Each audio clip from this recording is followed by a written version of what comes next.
Berbagai kejadian mengenaskan di rumah tangga dan lingkungan sekitar terjadi dalam beberapa pekan terakhir. Di antaranya pembunuhan di apartemen di mana pelakunya terekam kamera pengawas mengangkut jenazah korban dengan troli dan menaiki lift. Kemudian yang baru saja terjadi informasi Anda saksikan tadi, pembunuhan terhadap anak dan penganiayaan terhadap istri yang dilakukan oleh suaminya sendiri di Depok, Jawa Barat.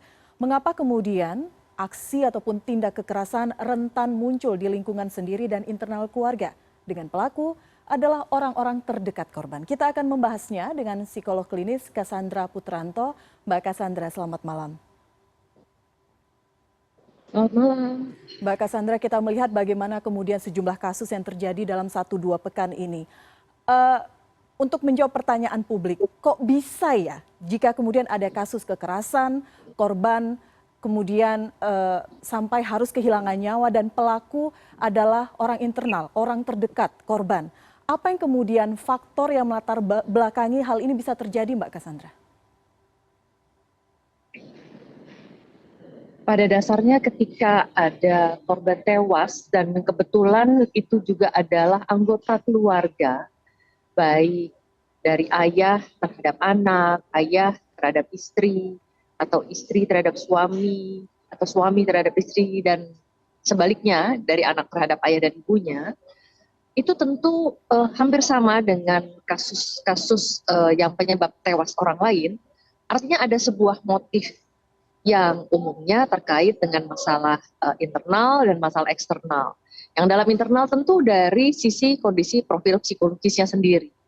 Nah, dalam hal ini tentu harus ada pemeriksaan psikologis lengkap untuk mengetahui kondisi psikologis apa saja yang memang menjadi faktor-faktor yang menyebabkan faktor internal tadi. Lalu kemudian faktor eksternal tadi yang mungkin menjadi motif tambahan itu misalnya ada faktor ekonomi, ada faktor dendam, ada faktor mungkin kecemasan, kekhawatiran, mungkin karena ada situasi-situasi yang menekan dan lain sebagainya. Nah, yang jelas pada saat kejadian tentu ada semacam ledakan emosi yang tidak dipikirkan panjang dan pada saat itu sehingga terjadilah kejadian yang tidak diinginkan. Nah, tentu saja dibedakan antara kasus-kasus yang terjadi pembunuhan spontan maupun yang berencana. Oke, berbicara mengenai spontan terlebih dahulu, karena beberapa kasus ini masyarakat melihat kok bisa ya sosok A dianggap selama ini secara emosi bukanlah orang yang emosional begitu, tapi kemudian melakukan hal-hal yang berkaitan dengan tindak kekerasan. Apa yang kemudian memicu seseorang sehingga kemudian secara spontan, selain tadi memang ada faktor-faktor yang Anda sampaikan tadi?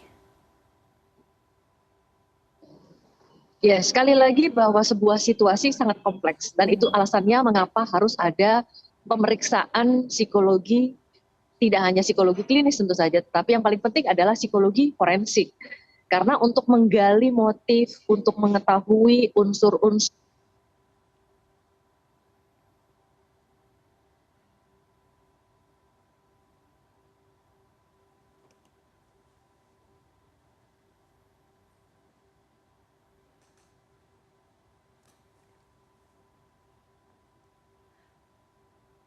Baik, tampaknya ada gangguan komunikasi dengan Cassandra Putranto, psikolog klinis. Kita akan coba nanti untuk menghubungi kembali Cassandra untuk membahas apa yang terjadi dalam 1-2 pekan belakangan ini, bahkan untuk menjawab pertanyaan publik, bagaimana kemudian kasus-kasus kekerasan terjadi di internal rumah tangga dan pelakunya adalah orang-orang terdekat korban. Kita nanti akan coba kembali menghubungi Cassandra Putranto. Dan kita beralih ke informasi lainnya, Presiden Jokowi akan mengevaluasi kinerja para pembantunya yang akan maju dalam bursa Capres dan Cawapres 2024. Ia bahkan menegaskan tugas menteri harus diutamakan. Informasinya akan hadir usai jeda.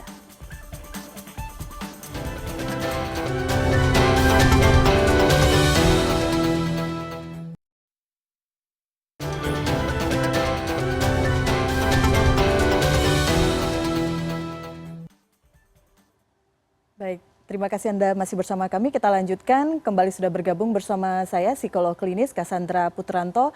Mbak Cassandra, mari kita lanjutkan, tadi sempat terputus gitu ya, ada gangguan komunikasi sedikit. Berbicara mengenai aksi kekerasan yang marak terjadi, apakah kemudian kita masyarakat awam bisa mendeteksi lebih awal potensi-potensi orang yang kemudian kemungkinan akan melakukan tindak kekerasan, atau memang karena ini secara spontan saja sehingga deteksi dini tidak mungkin dilakukan? Baik, sekali lagi profil psikologis ini menjadi sangat khas karena kan melibatkan juga ada aspek intelijensi, aspek emosional, aspek situasi yang mungkin menekan. Ada orang-orang tertentu yang mungkin bisa menyikapi sebuah masalah dengan tenang, ada yang emosional, atau mungkin ada yang dipengaruhi oleh sesuatu, apakah itu zat, apakah itu juga ada gangguan-gangguan psikologis tertentu, apakah juga ada kecemasan, ketakutan, dan lain sebagainya. Lalu kembali lagi adalah ketika seseorang bisa sampai mengabaikan mungkin pemikiran-pemikiran yang seharusnya dia lindungi, lalu kemudian juga yang seharusnya dia bisa mengendalikan diri. Nah, itu yang justru harus dibuktikan atau dicari di dalam sebuah pemeriksaan psikologis. Nah, baru bisa dijelaskan mulai dari motifnya, lalu seberapa jauh seseorang itu memang tidak bisa mengendalikan, lalu apa yang menjadi faktor penyebab dan juga menjadi faktor pemicu. Oke. Bagaimana dengan pengalaman masa lalu? Seberapa besar pengalaman masa lalu ini kemudian mempengaruhi tingkat emosi dan perilaku seseorang?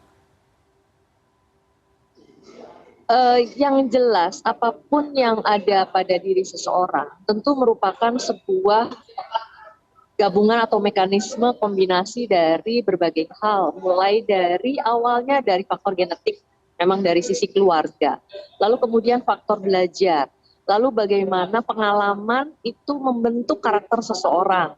Jadi bagaimana seseorang kemudian bisa menyikapi sebuah masalah, mengambil keputusan dan mungkin menyelesaikannya, atau mungkin juga adanya ketakutan dan harapan-harapan terhadap masa depan yang ikut mempengaruhi situasi-situasi yang kemudian menimbulkan keputusan yang diambil dalam jangka pendek ya. Nah, sekali lagi bahwa situasi-situasi inilah yang tentu harus diperiksa. Seberapa jauh pengalaman masa lalu menentukan pasti akan sangat berpengaruh, tetapi tentu saja merupakan bagian dari tadi yang saya sebut, mulai dari faktor genetik, faktor belajar, lalu kemudian pengalaman masa lalu, pola asuh, lalu kemudian juga tekanan masa kini, tekanan di situasi saat ini. Oke, saya tertarik dengan faktor genetik. Apakah bisa kemudian kita melihat persentasinya seberapa besar ini kemudian berpengaruh?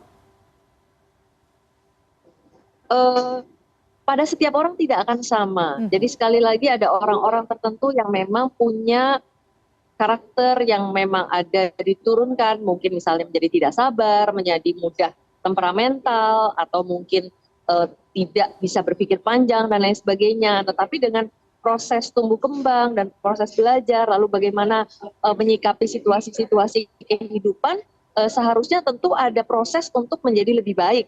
Ya, tetapi sekali lagi adalah bagaimana seseorang itu bisa menjalani kehidupannya mulai dari lahir, tumbuh besar, menjalani proses-prosesnya untuk bisa mengendalikan. Dan yang terutama adalah tentu kecerdasan intelektual, kecerdasan emosional, dan kecerdasan sosial. Jadi ketika seseorang berada dalam situasi-situasi yang penuh tekanan, tentu harus bisa mengambil keputusan yang tepat, yang bisa menghindarkan diri seseorang dari hal-hal yang semacam ini. Oke, baik. Terakhir, Mbak Cassandra, jika kemudian terjadi tindakan kekerasan di lingkungan internal ataupun keluarga, penanganan seperti apa yang kemudian harus dilakukan terhadap korban yang pertama, kemudian terhadap pelaku di luar sanksi pidana? Yang jelas sebenarnya yang paling penting tentu adalah pencegahan. Ya. Jadi ketika kita bisa mendeteksi orang sekitar kita berada pada situasi yang tidak nyaman, kemudian juga mungkin tertekan, lalu kemudian juga punya karakter-karakter psikologis yang bisa dicurigai mungkin akan menjadi permasalahan, karena situasi yang menekan ini pasti akan menimbulkan kondisi yang tidak menyenangkan. Nah, ketika ada konflik dalam rumah tangga, nah selayaknya setiap orang bisa mendeteksi itu dan bisa menyelesaikan sebelum ada hal-hal yang tidak diinginkan. Jadi pencegahan harus menjadi sebuah prioritas yang paling utama, terutama bagi orang-orang terdekat, sebagai keluarga, baik tetangga, apalagi kalau kita sering dengar ada yang ribut gitu ya. Nah, sekarang kalau misalnya sudah kejadian seperti ini, tentu harus ada penanganan yang khusus terhadap korban. Dalam hal ini korban yang masih hidup, ya tentu saja. Kalau yang tewas tentu kan harus ada proses yang dimakamkan dan lain sebagainya. Tetapi program korban yang masih hidup yang mengalami trauma tentu harus ada terapi pemulihan ya, terutama dari sisi kehilangan anaknya, kemudian juga dari sisi ketakutannya, dan bahwa keselanjutannya keberlangsungan hidupnya tentu harus diperhatikan. Nah, terhadap pelaku tentu juga harus ada proses pendampingan, karena saya yakin walaupun sudah hampir dapat dipastikan akan menjalani hukuman, tetapi kan tentu harus ada proses untuk mendampingi, lalu kemudian juga mengatasi kondisi-kondisi psikologis yang dihadapi, agar supaya yang bersangkutan bisa tetap menjalani proses hukum ya yang kuat untuk supaya sampai ke menerima proses hukumnya dan ada vonis dan lain sebagainya. Karena jangan sampai nanti di tengah jalan mungkin ada faktor-faktor yang tidak kita inginkan karena tidak mendapatkan pendampingan psikologis. Oke, singkat saja, berbicara mengenai deteksi dini, kita harus menyadari bagaimana mengelola emosi. Tapi sampai batasan mana kita juga harus menyadari bahwa kita sampai di titik tidak bisa mengelola emosi dan harus meminta bantuan profesional. Dan jangan malu untuk meminta bantuan profesional. Mbak Cassandra, tanggapannya? Singkat ya, saya seringkali menyampaikan tentang psychological check-up. Orang mungkin merasa bahwa itu adalah sesuatu hal yang tidak perlu, tetapi justru hal ini merupakan hal yang sangat penting. Karena kita seringkali tidak tahu pasti batasnya ada di mana, itu alasannya mengapa dibiasakan untuk adanya psychological check-up untuk mengecek kondisi psikologis tersebut, terutama apabila memang ternyata ada masalah-masalah. Jadi jangan sampai menganggap segala sesuatu itu adalah suatu hal yang biasa, yang kecil. Jadi kita harus menanggapi kondisi psikologis itu secara serius. Baik, Mbak Cassandra, terima kasih sudah berbincang bersama kami di Prime News malam hari ini.